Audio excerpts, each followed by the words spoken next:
Hey everybody, it's Jason Blaha here, and got a little bit of training footage for you guys. We did a workout on Saturday, and we filmed pretty much all of our work sets, including my warm-up here.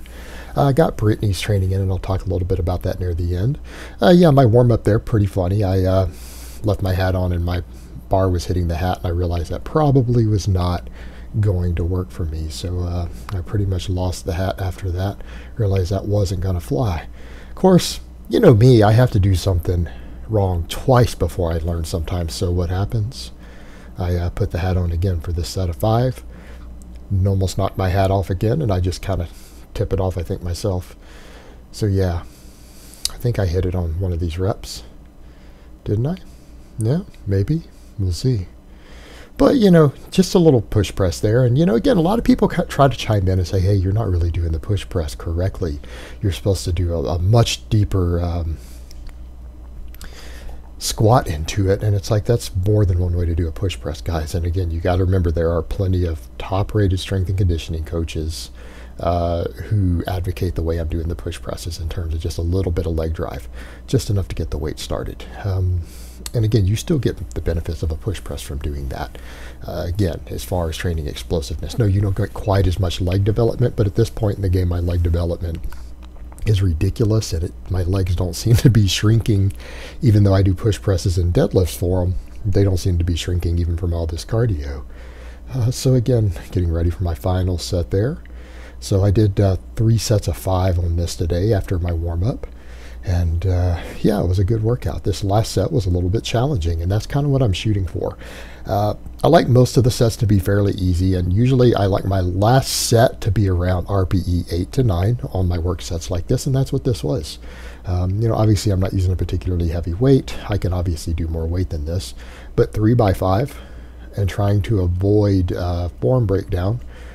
Pretty decent, because that last one was a little slow, a little bit tough, but I managed to do it. And by the way, guys, I'm still weighing 232. The scale hasn't dropped again. I dropped 3 pounds last week, and I pretty much, the last couple of weigh-ins, I've stayed at exactly the same weight. But the scale should be dropping. Diet's on point, cardio's on point, so scale should be going down. And I think it's fair to say I'm definitely looking leaner. Some people are like, you're looking a little bigger, but I'm really not, guys. I'm actually not bigger. I'm not any stronger. My weights aren't really any heavier. That's just what happens as you lose body fat. Your size starts to come out more, at least on camera. In person, you're probably going to look a little bigger if you have a little more body fat, but as you get leaner, you just look bigger. That's reality. There's tons of tiny guys on YouTube who look big. But in any event, because I didn't do deadlifts today, my lower back isn't recovered. I deadlifted with deficit deadlifts twice in the last week, and I've realized that I can't handle a 3rd session. So in place of doing that, instead of doing 3 sets of rows, I did 5 by 5 on my Pendlay rows today. Again, just working on explosiveness, keeping the weight light. Yes, you guys will see me do a lot more weight than this on Pendlays, but it's also sloppy, and I'm trying to be fairly strict on these right now. So I just did my 5 sets, and I put the hat on for the last set because every flag that you wear adds 5 pounds to which you can lift. And because I haven't been doing 5 by 5 on these, the 5th set might have felt a little heavy, so I put my hat on with my flag for motivation, because that's how it works, right, guys? And then I did my standing dumbbell presses, and you know what? I apologize. We didn't get all of them in here. We didn't get them all in. You know why? Because Brittany forgot to hit the record button on the last set. But you know what? That's okay.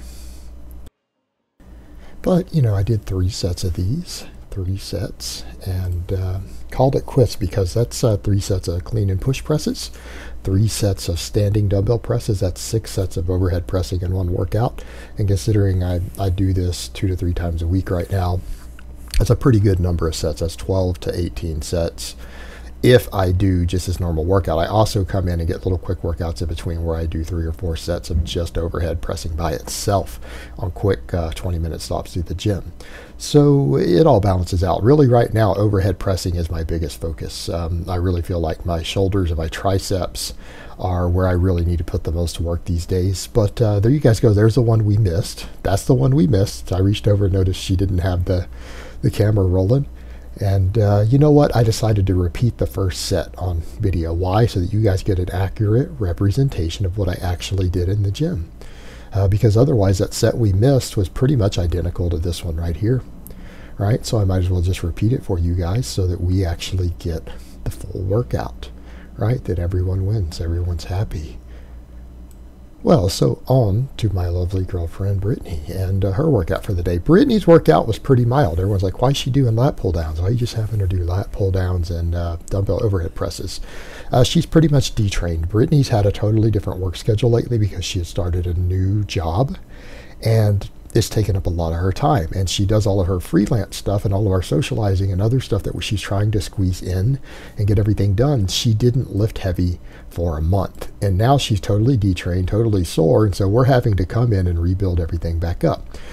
She's struggling with the deadlift again. She's gone from deadlifting 200 pounds to 135, feeling pretty heavy and only doing doubles with it. So we're going to have to take a few weeks to build her deadlift back up to where it was after the detraining. We're going to have to build her upper back up, because her back is a weakness for her with all the artistic stuff she does and the hair and makeup and everything. Her shoulders have really become a problem as far as them getting tight, needing to be massaged, everything else. So we're rebuilding the strength in her upper back again using some lat pull downs before we go back to the Pendlay rows and start doing volume on the deadlifts again. Again, we're just trying to resort mobility, re-get her strength back after basically a month of detraining. Because it just needs to be done for her, and with her workload being on her feet all the time, everything with her shoulders, this is just something we have to do. So this workout for her is almost a fluff workout, but the thing is, it works. It'll get everything done. As you guys can see, though, Brittany's still in shape. Again, you guys need to remember, we're older. Brittany's in her mid-30s now, obviously natty. So she's in pretty good shape, all things considered. And a lot of it's genetics. A lot of people are like, wow, her back and everything. Honestly, it's genetics. It didn't take much to get her to that level of back development. It really didn't. And at this point, she's wanting to focus more on glutes and legs and all of that on top of it, which we're really trying to work on a lot more. So it's just something we have to work towards. But for now, we've got to rebuild everything. I'm probably going to have her start doing some hamstring curls. Again, normally fluff I wouldn't always recommend, but she's someone who's just detrained, and we have to build up these muscles again without fatiguing her too much because of all the standing and everything she's doing right now. Fatigue is still a major problem for her till she fully adapts to it, just like you do with any sort of job or change in lifestyle like that.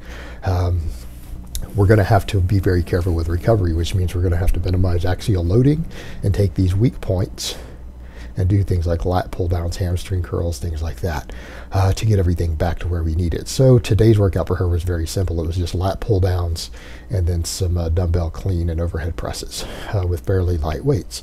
Again, just rebuilding her strength base, and that's all we're doing. So that's pretty much it for this workout. This is everything we did the other day in the gym. I'm going to try to, now that her schedule is a little more sorted out and we're getting everything locked down, that's why I haven't been filming much in the gym, is having someone there to film, and I need her there. And so hopefully, if everything goes as planned, I think we can schedule getting one workout filmed every week for you guys so that I'll be able to get regular training footage back up for everyone. So I hope it's been informative, and I will talk to you guys next time.